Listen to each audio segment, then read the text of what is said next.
اللهم صل على محمد وعلى آلہ وصحبہ وسلم۔ بسم اللہ الرحمن الرحیم۔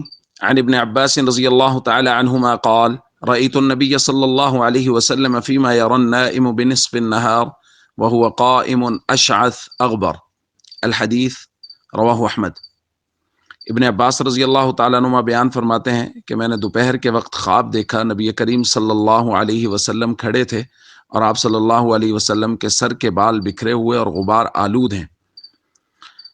بیدہ قارورۃ، فرماتے ہیں حضور کے ہاتھ میں ایک بوتل ہے، فیہا دمن، اور اس کے اندر خون ہے۔ فقلت بأبی انت و امی یا رسول اللہ، میں نے عرض کیا یا رسول اللہ میرے ماں باپ آپ پر قربان ہو جائیں۔ ما ھذا، یہ کیا ہے؟ قال، حضور نے فرمایا ھذا دم الحسین و اصحابہ، یہ حسین اور ان کے ساتھیوں کا خون ہے۔ فلم ازل التقطہ منذ اليوم، اور میں آج کے دن اس کو جمع کر رہا ہوں۔ فاحصینا ذلک اليوم، ابن عباس رضی اللہ تعالیٰ عنہ فرماتے ہیں کہ ہم نے اس دن کا اندازہ لگایا، فوجدوہ قتل فی ذلک اليوم، تو اس دن ہم نے یہ پایا کہ اسی دن حضرت حسین رضی اللہ تعالیٰ عنہ کی شہادت ہوئی۔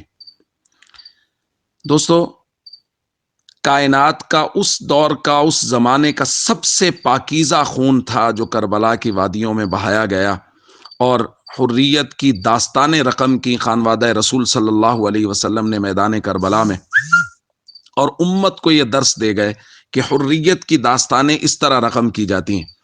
اور میں یہ کہتا ہوں کہ یہ بہت مشکل ہے، بہت مشکل ہے۔ کسی گھر سے، کسی خاندان سے ایک جنازہ اٹھ جائے تو پورے خاندان میں کوہرام مچ جاتا ہے، اور یہاں تو پے در پے جنازے اٹھ رہے ہیں، اور خود حضرت حسین رضی اللہ تعالیٰ اٹھا کے لا رہے ہیں۔ 8 بھائیوں کے جنازے اٹھائے، بھتیجوں کے جنازے اٹھائے، بیٹوں کے جنازے اٹھا رہے ہیں۔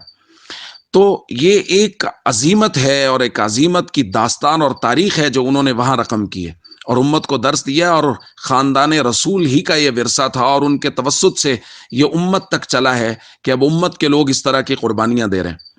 اور یہاں میں یہ بات ضرور افسوس کے ساتھ کرنا چاہوں گا کہ کچھ کہانی باز لوگوں نے اس خاندان کے ساتھ ایسی چیزیں منسوب کی ہیں جن کا ان سے دور دور کا کوئی تعلق نہیں ہے، کہ خاندان رسول صلی اللہ علیہ وسلم کی خواتین وہ سر سے دوپٹے اتار کے اور واویلا کرتی ہیں اور ماتم کرتی ہوئے میدان کربلا میں نکل آئیں کہ ہمارے مردوں کو شہید کر دیا گیا ہے۔ ہم تو دیکھتے 1400 سال کے بعد وہ خواتین جو خانوادہ رسول صلی اللہ علیہ وسلم کی خواتین کے طریقوں پر چلتی ہیں، ان کی 3 نسلیں ایک ایک دن میں شہید ہوئی ہیں، لیکن ان میں سے کوئی بھی کسی کے دوپٹے پر بھی کسی کی نظر نہیں پڑی، اور کوئی خاتون گھر سے باہر نہیں نکلی۔ تو کیسے سوچا جا سکتا ہے کہ خانوادہ رسول صلی اللہ علیہ وسلم کی پاک باز خواتین اپنے گھروں سے اور خیموں سے باہر نکلی ہوں؟ اس لیے جو لوگ اس طرح کی باتیں کرتے ہیں اور ایسی چیزیں منسوب کرتے ہیں خانوادہ رسول کی طرف جو ان کے شایان شان نہیں ہیں، ان کے لائق نہیں ہیں، ان لوگوں کی بات قطعاً نہ سنیں، اور ہمیشہ اپنے جذبات کو اس بات پہ قائم رکھیں کہ جب دین اسلام کو ضرورت ہو ہم اپنی اولادوں کی قربانی دینے کے لیے ہمیشہ تیار رہیں۔ السلام علیکم ورحمۃ اللہ وبرکاتہ۔